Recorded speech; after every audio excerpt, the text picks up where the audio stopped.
Ashtu është, shiko, në atë por këto zgjedhje ne nuk i kemi dëshiruar dhe nuk i kemi kërkuar. Nuk ju kemi friksuar në asnjë mënyrë, përkundrazi, unë besoj që lëvizja do dalë më mirë se sa që ka dalën në 9 shkurt të këtij viti,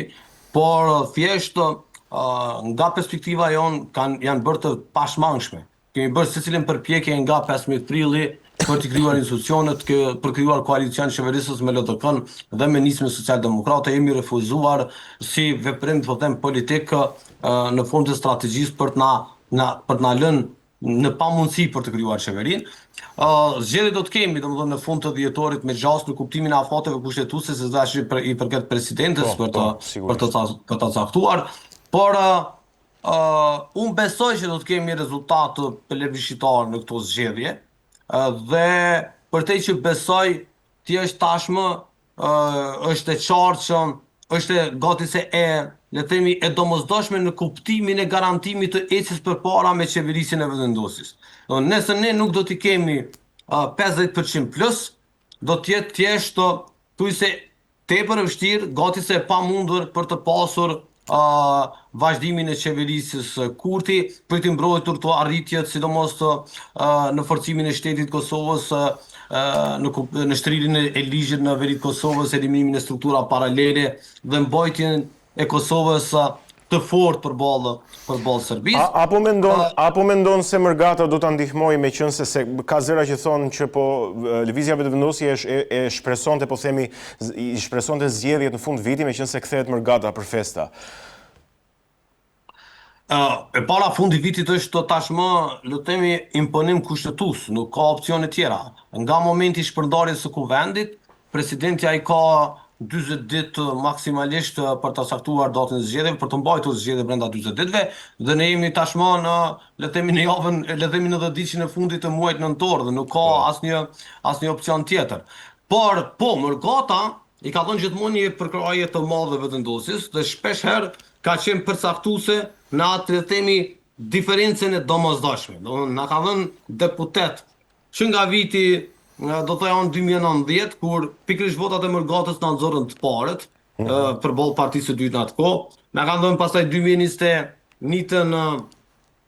numrin e nevojshëm për të arritur, le të themi, te kalimin e 50%-shit në atë kohë, dhe edhe me 9 shkurt ka pasur një mbështetje të madhe të Mërgatës, dhe besoj që kësaj herë do të jetë po edhe më e madhe sa me 9 shkurt. Por po e them që në Kosovë ka një lloj zimi politik të qytetarëve, sepse po e shohin qartë që vota për sigla të caktuara nuk është destinim përfundimtar, sepse këto partitë kanë, le të themi, një sinkronizim tjetër që bie në kundërshtim me vullnetin e parë të votuesit. Nëse voton LDK-n, tashmë kontribuën në drejtim të asaj që bashkë me PDK-n, AK-n dhe listën serbe të kesh një qeveri përkundër vetëvendosjes, dhe natyrisht votuesit dhe qytetarët e Kosovës mund të kenë kritika për ne, mund të kenë edhe pritje më të mëdha, dhe kjo është legjitime, dhe e mirë kuptojmë dhe i trajtojmë me kujdes, por ama për qytetarën e Kosovës dy gjëra janë të padiskutuara. E para, kthimi i korrupsionit dhe keqpërdorimit të detyrës zyrtare, duke përfituar pasuri publike politikanët, të cilët vepronin ishin në pushtet ose silleshin rreth pushtetit, siç ka ndodhur në të shkuarën duke bler pa tokën publike 50 euro arin për t'ia shitur shtetit, si më thonë një vit më pas me 5.000 e 6.000 euro arin, deri tek zhvatja që ju ka bërë pasurisë nëpërmjet privatizimeve të ndryshme e korrupsionit, dhe e dyta për qytetarin e Kosovës është e papranueshme dhe pakthyer periudha e para vitit 2020, kur votat e listës serbe ishin determinuese në kuvendin e Kosovës se kush bëhet kryeministër dhe çfarë qeverie do të kemi. Sepse ky ishte një ndikim i drejtë për drejtë i Beogradit në kuvend të Kosovës dhe në diktimin e karakterit të qeverisë dhe të qeverisjes Kosovës, e cila shërbente pastaj si aureol e strukturave paralele dhe të informalitetit në veri të Kosovës. Po në rast vetëvendosjen kanë marrë fund këto. Po në rastin, supozojmë rastin më të keq, sepse thon analistë ndryshëm që ndoshta opozitar me ju, që karakteri i rezultatit zgjedhor në Kosovë imponon koalicionet. Pra, asnjë parti, përveç rastit vitit 2021, pra asnjë parti nuk fiton dot shumicën për të formuar e vetë me qeverinë. E në këtë rast, në qoftë se ndodh, po themi, si do të veprojë lëvizja vetëvendosje, që të mos kemi edhe 8 muaj të tjerë të kësaj natyre, po flas. Do të jetë kushtëzuar që të zgjedh mes partnerëve të koalicionit? Ne do të punojmë fort për të pasur rezultat sa më të mirë dhe për mos qenë të varur as politikisht e as le të themi nëpërmjet të deputetëve në Kuvend Kosovës nga parti tjera. Natyrisht mund të ketë situata të tilla, por nuk është çështja e mungesës së gatishmërisë tonë për të bashkëpunuar. Çështja është që ka barikadim të qartë të opozitës për mos qenë me ne rrjedhimisht për ta pritur momentin kur ne nuk i kemi të mjaftueshme votat për ta krijuar qeverinë, por të njëjtën kohë ata i kanë të mjaftueshme kundrejt neve të gjithë bashkë për ta krijuar qeverinë. Domthonë betejë e tyre është për të na zbritur ne deri në pikën kur shumica mbetet në pjesën tjetër, e që krejt bashkë, pashka se 4 parti politike e bashkë me listën serbe 5 kundrejt vetëm vetëvendosjes, i bën 61 deputet. Domethënë, ata janë të gatshëm, është pak e frikshme me thonë drejtën se deri ku ata janë të gatshëm me shku, për ta lënë Por në këtë rast ata s'kan mandatarin. Dhe sepse ata po presin këtë moment kur vetëvendosja bie në 40% eventualisht, dhe që pastaj bën bashkë krejtë dhe krijojnë një qeveri. Nëse vetëvendosja bie në 40%, ata kanë të drejtën e mandatarit pastaj? Jo, të drejtën e mandatarit ata nuk e kanë asnjëherë në kuptimin mandatarit të parë, po ata shpresojnë tek pamundësia objektive për ta krijuar qeverinë dhe pastaj eventualisht tek mandatari i dytë duke diktuar përmes të themi nënshkrimeve të deputetëve të tjerë. Por përveç se është kje parasysh është çështje bllokuese dhe destruktive, edhe elektoralisht është e pandershme sepse po përmbyset krejtësisht vullneti qytetarëve dhe legjitimiteti demokratik, se mund të duket formalisht korrekte në kuptimin e normave ligjore dhe kushtetuese, por ama 48 deputet në një krah, në një parti politike, një subjekt politik, kundrejt të 3 partive politike tjera, shqiptare, të cilat të gjitha bashkë nuk bëjnë të 48 deputet, do të thonë PDK nuk bëjnë vetëm sa vetëvendosja, tentojnë të imponojnë qeverisjen e tyre. Do nuk është vetëm demokracia dhe qeverisja vetëm çështje numrash në parlament, është çështje edhe vullnetesh politike të qytetarëve mbi atë se çfarë presin prej institucioneve dhe çfarë prioritete ata vendosin le të themi në krye të listës.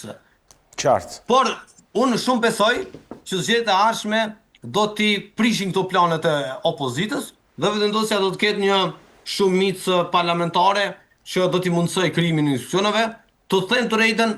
mbase është edhe pak herët, por se shohim në komunikimet dhe në takimet me qytetarë, disponimi publik, sikurse do të janë edhe tensioni në kuptimin e revoltimit qytetar, është goxha i ngjashëm me 14 shkurtin të vitit 2021. Krejtësisht është i pakrahasueshëm me 9 shkurtin e këtij viti, është ambient politik krejt tjetër, nuk po them që është një tamam si 2021-ta, por duket që ka një lloj mobilizimi qytetar, një lloj vetëdijsimi se çfarë plani ka pasur opozita kundrejt të vetëvendosjes së Albin Kurtit, dhe që besoj shumë që në zgjedhjet e ardhshme do ta pikërisht populli do ta ndërpres këtë cikël destruktiv. Qartë, unë doja nga ty dhe ja 2 komente, po themi mbi zhvillime të tjera në Kosovë, në lidhje me atë se çfarë ka ndodhur në Partinë Demokratike të Kosovës, që është partia kryesore në opozitë ndaj lëvizjes vetëvendosje, kam përshtypjen. Pati një ndryshim të drejtimit të kësaj partie në një mënyrë të papritur. Nuk e di, në raport me dhe zoti Kurti e ka uruar madje dhe zotin Bedri Hamza, i cili është kryetari i ri i Partisë Demokratike të Kosovës tashmë. I ka ofruar, po themi, në një kuptim dorën e bashkëpunimit në sensin e bashkëpunimit politik, po them, për të mirën e vendit. Si e ka parë lëvizja vetëvendosje, po themi, këtë ndryshim në PDK, nëse ke një koment? Po, është vërtet kjo që ka ndodhur ishte i papritur në kuptimin e reagimit të shpejt, por megjithëse nuk dua të duken sikur po godas politikisht persona të cilët tashmë janë dorëhequr, sepse nuk më duket as e ndershme, as fair, por zoti Memli Krasniqi nuk ka qenë kryetar fuqiplot në PDK, jo vetëm për faktin e karakterit të PDK-s, domethënë PDK është një strukturë e tillë me disa pole të ndikimit brenda, edhe le të themi rajonale, edhe le të themi konceptuale, por edhe në kuptimin e moshës të angazhimit politik. Por zoti Memli Krasniqi ka qenë një zgjidhje e koordinuar, do të thoja unë, që në kohën kur është emëruar, sidomos pas shkuarjes në Hagë të liderëve të UÇK-s, përkatësisht të kryetarit të PDK-s zotit Veseli, dhe që ashtu siç ka ardhur në mënyrë krejtësisht koordinuar do të thonë dhe konjunktural edhe është larguar për t'ia lënë mundësinë ose për t'ia hapur rrugën zotit Hamza, që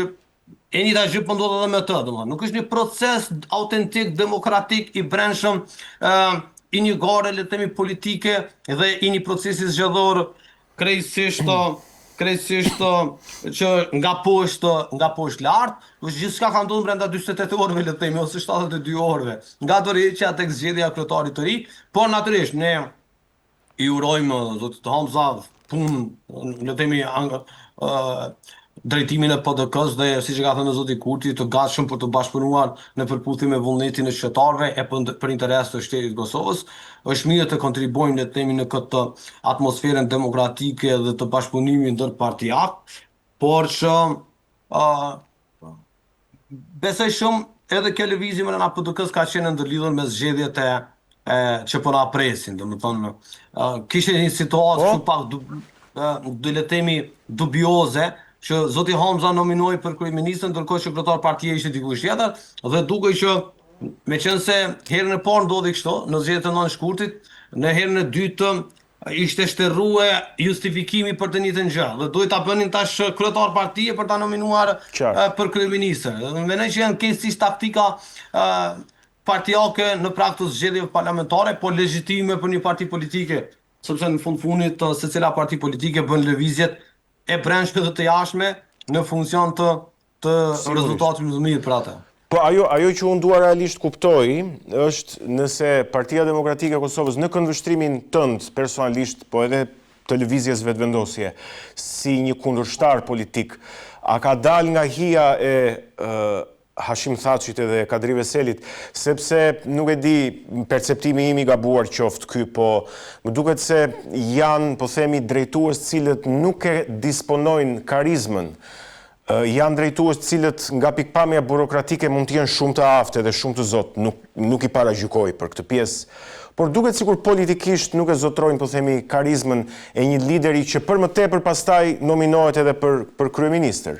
Një analizë jashtme, po themi, nga ana jote, nga një këndvështrim i jashtëm. Po shikoj në PDK, se mbase po vrej që janë pak i rezervuar në analizë, duke qenë që është një parti politike tjetër, edhe në rastin konkret rivale me Jo, unë thash nga këndvështrimi tamam, nga këndvështrimi një rivali. Natyrisht, po edhe nga pozicioni i rivalit duket sikur e egzageron kritiken, ndërkohë që në fakt jam duke reduktuar kritiken, nuk jam duke kursyer PDK-n, nuk po e them krejt trash çfarë mendoj për organizimin e saj dhe zhvillimin e saj. Ka shumë hije brenda PDK-s dhe ka hije le të themi më të rënda të krimit organizuar, të korrupsionit, të personave me fuqi të brendshme politike, por jo gjithmonë të le të themi në përfaqësim. Do ish komandant të zonave të caktuara, siç është Sami Lushtaku, që e dikton në mas të madhe çfarë vendime merren e kush drejton. Nuk është jo vetëm që nuk është le të themi kjo konjunktura e re drejtuese e shliruar nga në kuptimin e karizmës ose të veprimtarisë burimore nga leadershipi i shkuar, por në fakt nuk është e çliruar as nga brenda nga personat që ekzistojnë me ndikim të brendshëm në PDK. E thashë rotacioni ka qenë që në kohën e emërimit të Memrit, edhe tërheqja e tij, edhe ardha e zotit Hamza, një proces krejtësisht i menaxhuar, i parashikuar dhe krejtësisht administrativ. Nuk ka vlim politik të brendshëm, nuk ka as garë, nuk ka as le të themi proces nga poshtë në lart,